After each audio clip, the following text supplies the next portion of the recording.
Fala, meus amigos, Ricardo, motorista em Salvador. Que Deus abençoe todos nós, pessoal. Mais um episódio sobre a nossa regulamentação, certo? E hoje eu vim trazer aqui a audiência pública que aconteceu no dia 8, certo? Na Comissão de Defesa do Consumidor, pessoal. Vou trazer o primeiro trecho aí, certo? Da audiência pública. É o doutor Renan Calil, da Procuradoria-Geral do Trabalho, ligado ao Ministério Público do Trabalho, certo? Entre os destaques da fala do doutor, ele insiste em relatar o que o Ministério Público entende sobre o artigo 2º do PL, certo? Que trata as empresas apenas como mediadoras. E ele informa categoricamente que as empresas não são meramente empresas intermediadoras, e sim empresas de transportes por passageiro.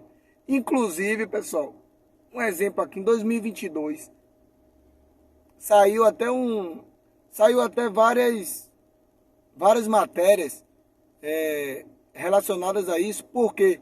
Porque as empresas de transporte por aplicativo de passageiro, elas são inscritas no INPI como empresas de transporte de passageiros, certo? Elas próprias são inscritas de tal forma. E no PL, elas querem ser tratadas apenas como intermediadoras, certo? Vejam o vídeo aí e fiquem atentos aos detalhes. Boa tarde a todas e todos.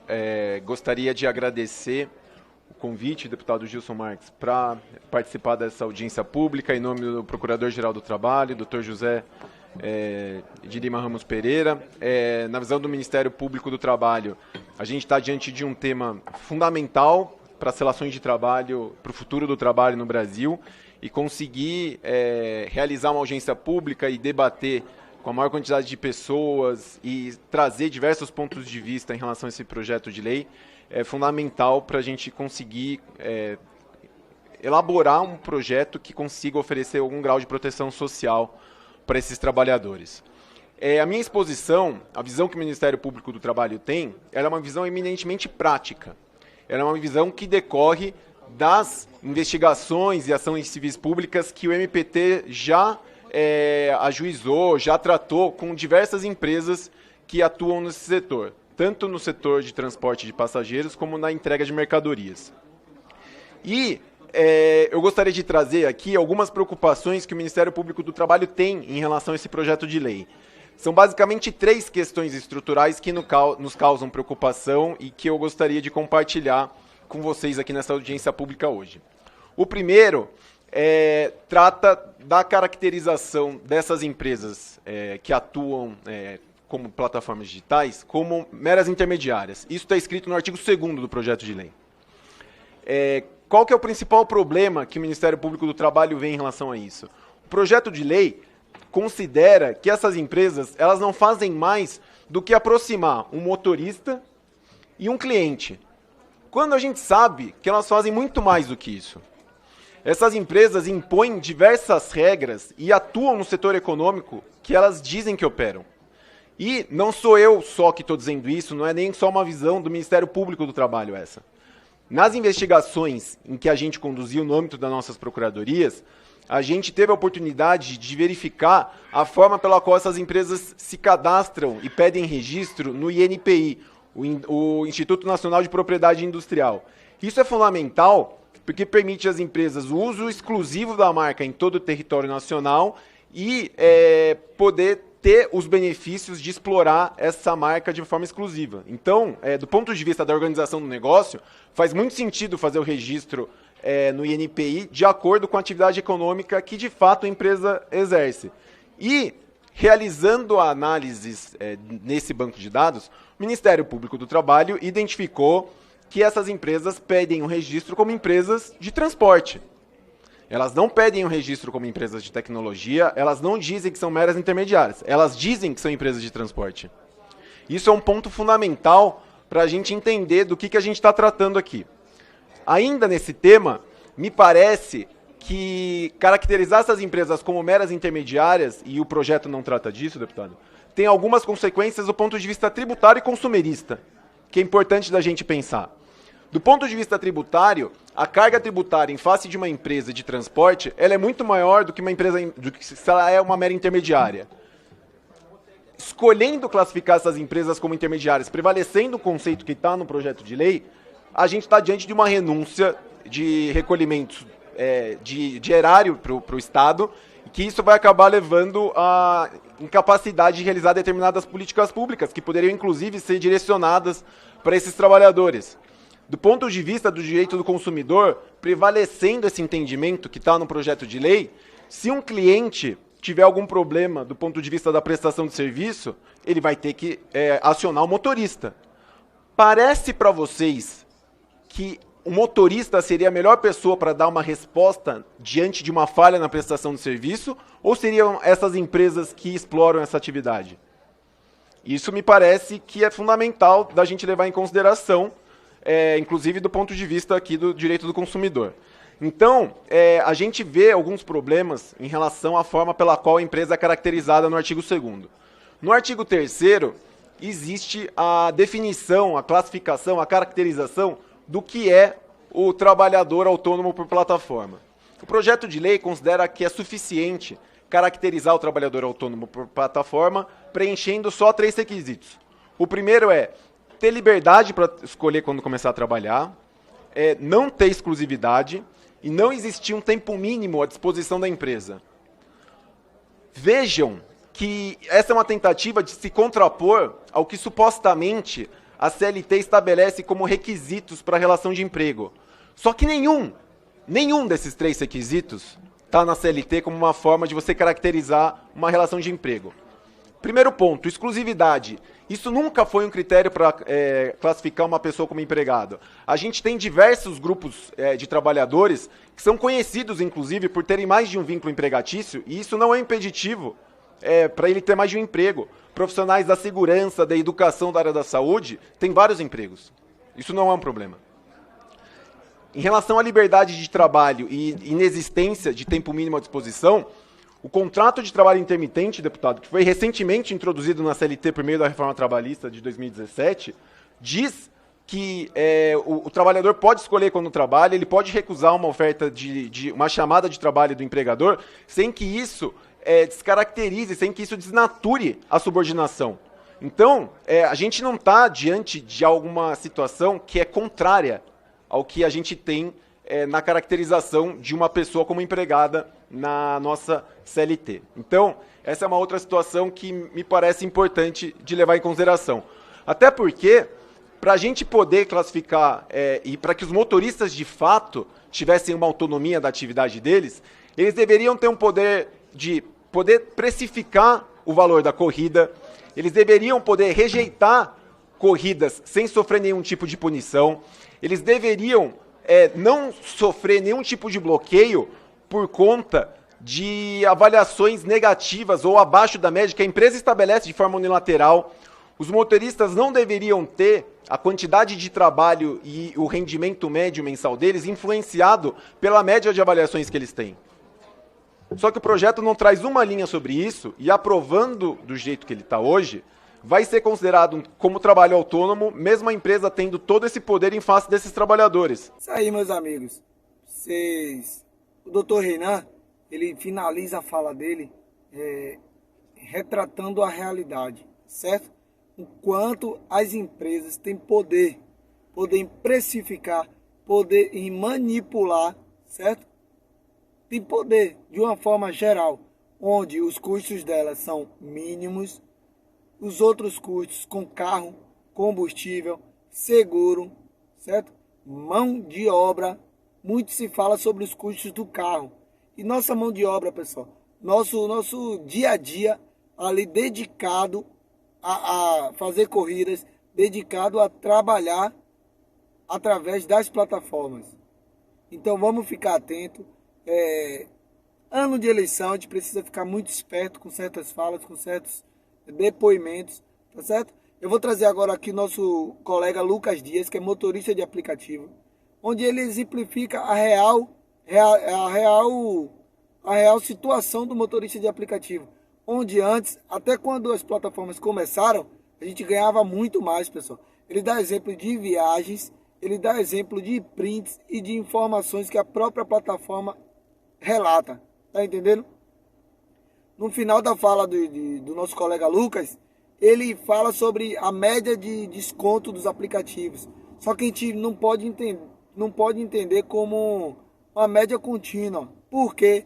Porque as plataformas elas usam de corridas pagas melhores pelos usuários para descontar mais, e as corridas menores, as corridas de menos valor, ela cobra pouquinho ou quase zero para ela manter uma média de desconto sobre nós. Um exemplo, uma corrida de R$100, a plataforma desconta 40%, ou seja, ela vai levar R$40 dessa corrida e nos pagar 60, certo? Beleza. Uma corrida de R$10, um exemplo, ela cobra zero, tá entendendo? Cobra zero e paga todos os R$10 da gente, ou seja, essa que ela cobrou zero, ela vai tirar 10% daquela cobrou 20, que ela levou R$40, em vez dela levar 20%, um exemplo, da de 100 apenas R$20, ela levou R$40, e a de 10 que era para ela levar apenas R$2, ela não está levando nada. Para manter essa média, ela pega os 20% da de 100 e divide por duas corridas, fica 10 cada um, então a média torna-se 10% de desconto. Porém, em vez de ela levar apenas R$22, ela está levando R$40, tá entendendo? Precisamos ficar esperto com relação a esses descontos, a essa média de desconto, quando ela manda até um informe para a gente semanal, dizendo que a média de desconto foi de tantos por cento. Porém, na prática, não é bem isso que funciona, pessoal. Gente, boa tarde a todos. Obrigado pelo convite, sou motorista de aplicativo desde 2018. Já rodei em mais de 17 cidades no Brasil, entre capitais e cidades menores também. Estou lendo aqui porque minha cabeça está um pouco ruim também. Você falando sobre o Uber Histórias, cara, já era para ter removido o nome, mas ainda estou com o nome deles ainda. E já falando sobre Uber também, eu quero pedir ao André Porto que leve, se é que, assim, eu não sei, né? Estou te pedindo isso sem saber se já está acontecendo. Quero pedir para vocês da Uber e da 99, já conversei com o Carlos da InDrive, ele já deu o parecer, que se solidarizem, né, com o Rio Grande do Sul. O iFood deu o primeiro passo, que inclusive eu divulguei isso, bacana demais, né? Lá em Porto Alegre eu tenho amigos motoristas de aplicativos que estão fazendo corridas gratuitas para ajudar as pessoas. Então, assim como em 2020 a Uber fez o auxílio para o motorista que contraiu, né, o Covid-19, agora em 2024 nós pedimos que façam esse apoio, né, que deem esse apoio ao Rio Grande do Sul. Tá? O deputado Gilson, o senhor me chamou para mostrar sobre o valor da corrida, né, do aeroporto de Brasília para cá, eu acho que foi esse mesmo endereço, né? Daqui para o aeroporto, perfeito. Foi até que o João aqui, ele pontuou sobre os valores e você falou assim, mas aqui, eu falei que não dá mais de R$50 e realmente não dá. Só que é por conta do horário. Esse horário é um horário dinâmico, tá mais caro. Querendo ou não, né, quanto mais pessoas chamando, maior o valor, se não tem motoristas. E o João, ele citou o valor que o motorista recebe. E aí está o valor que o passageiro paga. O que nós recebemos aí é variável. É uma taxa de... vai até... Eu já vi prints, né, de até 60% de desconto da plataforma. Isso pontuando sobre a Uber. O consumidor. Gente, a Uber, obviamente, não só Uber, mas 99 também, todas as plataformas, elas vendem os seus serviços aos usuários e a nós motoristas, obviamente. Os passageiros, desde o início, perceberam uma queda gigantesca na qualidade no serviço prestado. Hoje em dia, né, o serviço caiu demais. Quem anda de aplicativo aqui sabe, e eu tenho certeza que todo mundo aqui já andou de aplicativo, não é possível, e viu que a qualidade, infelizmente, caiu. E tendo como justificativa a baixa remuneração do motorista, porém os usuários continuam pagando os mesmos valores, se não até mais que em 2020. Por exemplo, o serviço que a plataforma vende, né, ao motorista sofreu ao longo desse tempo, desse período, inúmeras reduções de valores. Só voltando aqui, quando eu falo sobre a qualidade do serviço caiu é justamente por conta da remuneração. O motorista antes ele ganhava um pouco mais e eu falo por mim. Eu lavava meu carro 3, 4 vezes por semana. Quase todos os dias.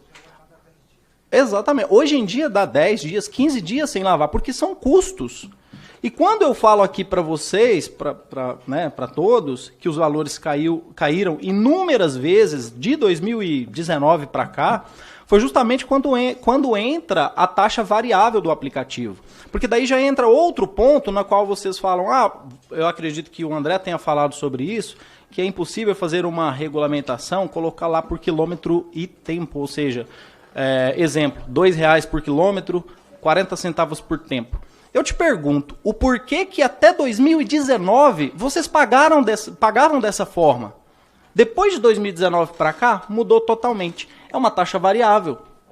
E agora eu vou deixar uma pulga atrás da orelha aqui, que até acompanho o Celso, admiro bastante o trabalho dele.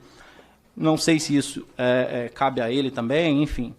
Cara, por que quando você está com a bateria do seu celular descarregando, o serviço ele fica mais caro para o consumidor? Já vi inúmeros testes de vídeos, né? E isso aqui, quem usa o aplicativo já deve ter ouvido também falar. Quando o usuário, né, o consumidor, está com a bateria dele baixa, o valor na Uber sobe para ele pagar. Outra coisa é a taxa variável, de até 60% de desconto. Cara, isso, vamos colocar a realidade, até 40%, 60% é uma hora ou outra. Só que daí, em uma corrida, cobra 40%, 50% de taxa, mas na outra ela paga R$2. Só que na sequência, se fosse uma corrida, na outra corrida, indo e voltando, cobrando 50%, completando o valor na próxima, não. São várias corridas, a maioria delas, cobrando até 50% de taxa, que o passageiro pagou o valor X e o motorista recebeu o valor abaixo. Mas são a maioria das viagens o motorista recebendo bem menos do que ela completa para o motorista, né, naquela taxa. Voltando aqui,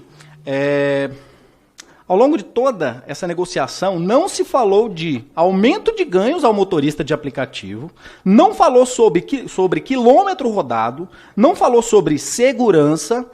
Esse serviço que a Uber vende aos motoristas não sofreu aumento ao longo desse tempo, né, como eu bem disse, e com essa PLP 12, com certeza o motorista sairá sem tirar na pele um impacto maior em seu bolso, na verdade. Né? Eu defendo que falem e façam algo sobre o quilômetro, porque é justamente o que eu falei agora aos senhores. Até 2019, eu, motorista, recebia por quilômetro por tempo rodado. Inclusive, em uma dessas audiências, o rapaz está aqui atrás de mim, o Aderso, certo? Ele fala, e é muito simples. Por que vocês não pagam o que nós recebíamos antes? Porque daí essa taxa de 27,5% que a plataforma vai pagar, o motorista vai pagar 7,5%, nós não estaríamos sendo tão impactados, quer dizer, nós não iríamos ser tão impactados como vamos ser. Porque quem roda de aplicativo, assim como eu, sabe que nós estamos ganhando menos. Uma corrida antes do aeroporto de Brasília, eu não sou de Brasília, eu sou de Goiânia, mas vou citar o exemplo aqui de quem roda. Antes do aeroporto de Brasília para o plano, você recebia um valor bacana, cara, satisfatório. No começo até R$ 1,70 por quilômetro, R$ 1,80. E hoje? Pelo amor de Deus, André Porto, da 99, da Uber, eu tenho prints para te mostrar. Quer dizer, vocês sabem. Leva isso. Cadê o pessoal da Uber que, sei lá, não está aqui, está em uma, não está em outra? Cara, é discrepante, é ridículo que nós, consumidores, motoristas de aplicativos, tenhamos que pegar corrida que pague R$ 1,09, cara, por quilômetro rodado. Vocês têm carro, gente. Deputado Gil, o senhor tem carro? Desculpa a pergunta. O senhor tem? Quer dizer, mesmo se não tiver, o senhor sabe que o seu carro ele vai gastar, o custo dele é por quilômetro rodado, não é por tempo rodado.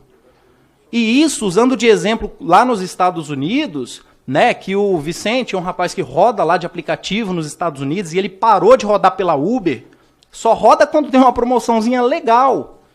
Por que ele parou? Porque depois da regulamentação ficou inviável de se trabalhar. Ele foi para as entregas. Corridas de $56 pago pelo passageiro para rodar 13 milhas, ele recebe 16, 12, 14 quando muito. E toda essa diferença vai para onde? Isso eu peço até a vocês que negaram uma participação online dele em uma dessas audiências públicas. Vocês não, né? Algumas pessoas aí dessas audiências que aconteceram, foi negado. Então, assim, cara, nós precisamos debater isso com mais seriedade. Tá falando de taxação e tudo mais, imposto, mas o usuário, o consumidor, que não é só quem chama o aplicativo, nós motoristas somos consumidores. Ora, vocês não vendem um serviço? Esse serviço está sendo vendido para quem? Para o motorista, para o passageiro e para o motorista. É um serviço, por quê? Porque toca no meu aplicativo e eu tenho como te provar. E agora eu vou falar até mais uma loucura que aconteceu hoje. Um lançamento da Uber, gente. Um lançamento, por isso que eu vou trocar o nome dela, viu? Porque, pô, motoristas, ó. Para finalizar, meus amigos. Hoje a Uber anunciou como se fosse uma grande conquista, uma campanha ao motorista de aplicativo, uma campanha ao motorista, algo que é um absurdo. Motoristas que são diamantes, porque lá tem isso, tá? Para ser diamante, ouro, platino, você subir de nível dentro da plataforma, você tem que aceitar praticamente tudo. E é inviável, até pela minha segurança. E aí, se eu não aceito, minhas taxas vão ali, vão ficar bem ruins e eu não consigo atingir. Então, hoje ela anunciou essa promoção, rapidinho. Motoristas que são diamantes na plataforma terão uma taxa máxima de cobrança da plataforma de 19%. É a taxa que eu falei, né? Que ela pode cobrar, que ela cobra até 50%, dependendo da viagem. Motoristas ouro e platina, uma taxa de desconto de apenas 24%. Hoje, tá? É que eu vou falar, aconteceu hoje. Mas hoje, um motorista nível azul, que é o pior nível que tem todos os motoristas, a maioria, se não, são azul, porque, pô, velho, não dá pra você aceitar todas as corridas. Eu tenho print disso. A taxa dele foi de 23,6%. Em uma corrida.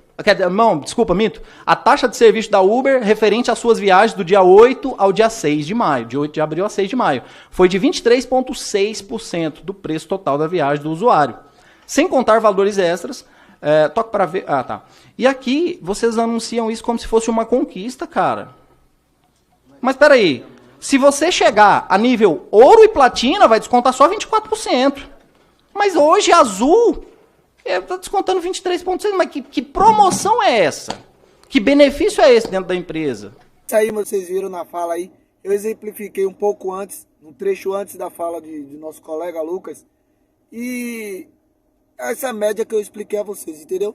Ela usa da média, que realmente acontece a média, porém uma média que, quando ela cobra muito mais, ela cobra mais. Quando ela cobra um valorzinho pequeno, ela dá tudo ao motorista. Aí você vê lá, taxa zero nessa corrida, de 10 conto, pessoal.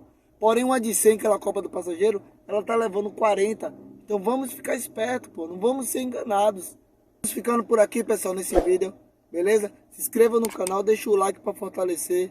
E tamo junto aí, viu? Tamo junto aí, de olhos bem abertos para o que vai acontecer daqui para frente. E tamo junto aí. Até a próxima, um abraço a todos.